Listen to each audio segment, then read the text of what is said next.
సాగునీటి రంగాన్ని గత ప్రభుత్వం పూర్తిగా నిర్లక్ష్యం చేసింది. ఈ రంగాన్ని విధ్వంసం చేసింది. నీటి కోసం ఎదురుచూసే రాయలసీమ ఉత్తరాంధ్ర రైతులను నట్టేట ముంచింది. జీవనాడి లాంటి పోలవరం ప్రాజెక్టు మొదలుకొని పల్లెల్లో పిల్ల కాలువల నిర్వహణను కూడా సరిగ్గా పట్టించుకోకుండా వదిలేసింది. నిర్లక్ష్యం వల్ల గత ప్రభుత్వం హయాంలో కొట్టుకుపోయిన డ్యాంలన్నీ చూశాం. వాటి వైపు కన్నెత్తి చూడని పాలకుడిని చూశాం. మరోవైపు తుంగభద్ర డ్యాంలో గేట్లు కొట్టుకుపోతే తెల్లారక ముందే పొరుగు రాష్ట్రానికి పరుగులు పెట్టించిన నేటి పాలకుడిని చూస్తున్నాం. ఇది మాకున్నటువంటి చిత్తశుద్ధి. గరిష్ట స్థాయిలో 10,000 కోట్ల రూపాయలకు పైగా బిల్లుల బకాయిలు ఉండడంతో అన్ని సాగునీటి ప్రాజెక్టుల పురోగతి కుంటుపడింది. తమ కక్ష సాధింపు రాజకీయాలలో భాగంగా గత ప్రభుత్వం దీర్ఘకాలంగా నిలిపివేసిన నీరు చెట్టు బిల్లులు సైతం ఇందులో ఉన్నాయి.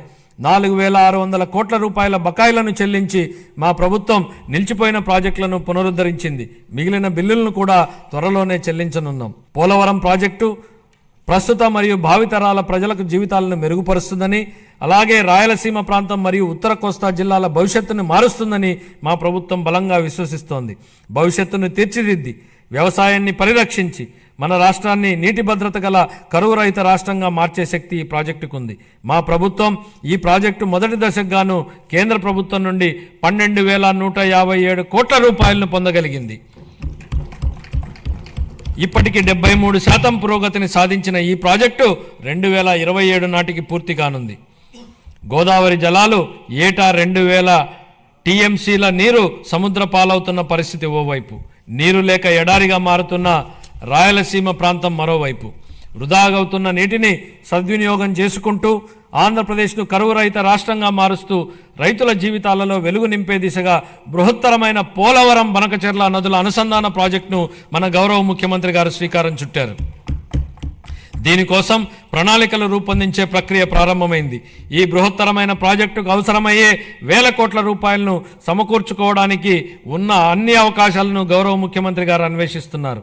దీనిలో భాగంగా గోదావరి నది నుండి 2,000 టీఎంసీల వరద నీటిని మళ్లించడం ద్వారా ఈ ప్రాజెక్టు సాకారం కావాలని, చంద్రబాబు గారి కలలు నిజమవ్వాలని మనం అందరం కోరుకుందాం. పెండింగ్ బిల్లుల చెల్లింపుతో పాటు సుపరిపాలన అందించడం వలన పలు ప్రాజెక్టుల పురోగతి మళ్లీ పట్టాలెక్కింది.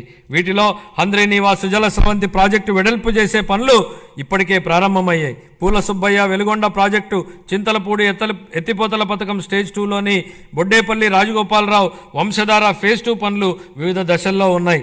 25-26 ఆర్థిక సంవత్సరానికి జలవనరుల శాఖకు 18,019 కోట్ల రూపాయల కేటాయింపును ప్రతిపాదిస్తున్నాను.